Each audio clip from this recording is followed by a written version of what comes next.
చేయాలి, పేదవాళ్లకు హెల్ప్ చేయాలి, ఎవరికి ఏమీ లేవు వాళ్లకు హెల్ప్ చేయాలి.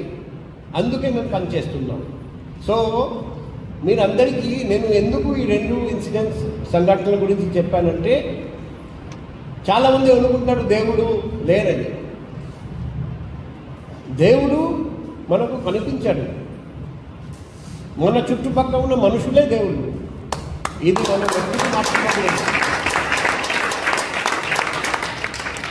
అండ్ మీకు అవసరం ఉన్నప్పుడు ఆ దేవుడు ఖచ్చితంగా కిందకి వచ్చి మిమ్మల్ని కాపాడతారండి, మీ కుటుంబ సభ్యులందరినీ కాపాడతారండి. కానీ మీరు మంచి పని చేస్తూ ఉండాలి, 10 మందికి హెల్ప్ చేస్తూ ఉండాలి. ఇప్పుడు మీరు అందరూ అదృష్టవంతులు. ఇటువంటి బాబా స్థాపించిన మందిరం అక్కడికి రెగ్యులర్గా మీరు వస్తున్నారండి, ఇక్కడ సేవ చేస్తున్నారండి. ఇదంతా మీ అదృష్టం, మీకు ఎంతో పుణ్యం వస్తుంది.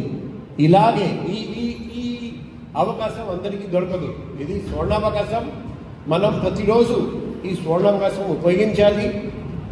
బాబా జీవితంలో సొంత జీవితం ద్వారా ఆయన ఏం చెప్పాడంటే, నన్ను చూసి మీరు నేర్చుకోండి. ఆయన్ని చూసి మనం నేర్చుకోవచ్చు. ఇప్పుడు బయట వస్తూ చూసాము.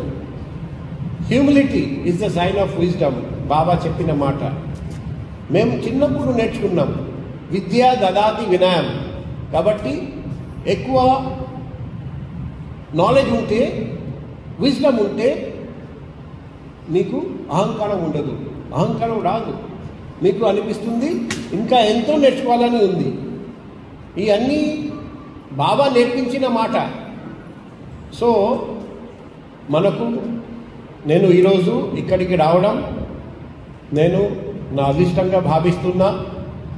మీతో మాట్లాడడానికి అవకాశం రావడం, మీతో ఇంటరాక్ట్ అవ్వడం నాకు చాలా గర్వకారణం.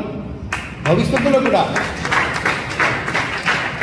ఎప్పుడైనా పిలిస్తే నేను ఖచ్చితంగా వస్తాను. ఈరోజు స్వామి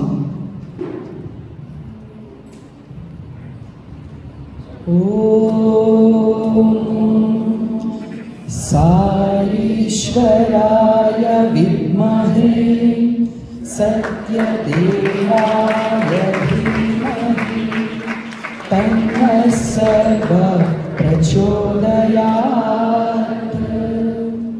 ఓం